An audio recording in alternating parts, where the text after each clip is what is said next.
Mesdames, Messieurs, bonjour. Pour la Coupe d'Afrique des Nations de football 2023, la Côte d'Ivoire connaît ses adversaires en match de poule.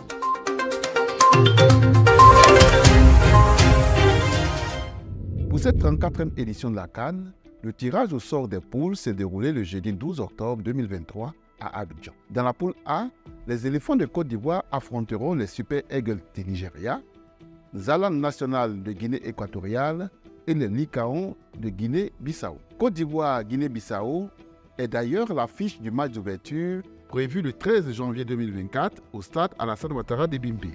En chiffres, la CAN 2023 en Côte d'Ivoire, ce sera 24 équipes, 6 poules, 6 stades, 5 villes, 24 terrains d'entraînement, 1300 joueurs, 52 matchs, 101 arbitres, 10 000 bénévoles, 1 500 000 spectateurs attendus dans les stades, 600 millions de téléspectateurs escomptés, selon le comité d'organisation de la CAN. Au plan politique, l'actualité a été dominée par l'ouverture de la deuxième session ordinaire de la Chambre haute du Parlement ivoirien, le Sénat. Une cérémonie marquée par l'élection de l'ancienne chef de la diplomatie ivoirienne, Kandia Camara Kamisoko, au poste de présidente.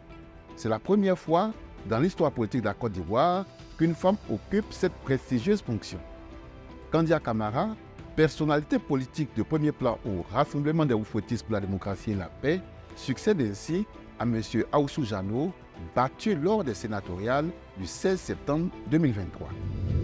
Au plan social, Mme Dominique Ouattara a lancé le mercredi 11 octobre 2023 la grande campagne de sensibilisation contre le cancer du sein dénommée Octobre Rose au Centre national de recherche d'oncologie médicale et de radiothérapie Alassane Ouattara. Cette campagne qui se déroule au cours du mois d'octobre vise à sensibiliser toutes les couches sociales sur le cancer du sein chez les femmes et l'intérêt de se faire dépister. Au plan international, la guerre israélo-palestinienne continue de cristalliser l'attention. Le bilan de la guerre entre Israël et le Hamas continue de s'alourdir. En Israël, plus de 1200 personnes ont été tuées selon le porte-parole de l'armée israélienne.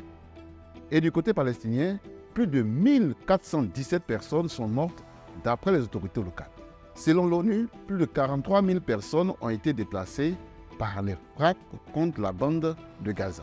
L'armée israélienne a ordonné vendredi l'évacuation de tous les civils de Gaza vers le sud de l'enclave palestinienne avant une probable opération terrestre. Le Hamas a rapidement rejeté cette injonction d'évacuer Gaza. Enfin, la Côte d'Ivoire a été élue membre du Conseil des droits de l'homme de l'ONU le mardi 10 octobre 2023. L'Assemblée générale de l'ONU renouvelait pour la période 2024-2026 15 des 47 membres du dit Conseil qui siègent à Genève. Voici pour les sorties de la fermeté de la semaine. Merci de nous suivre sur Veni.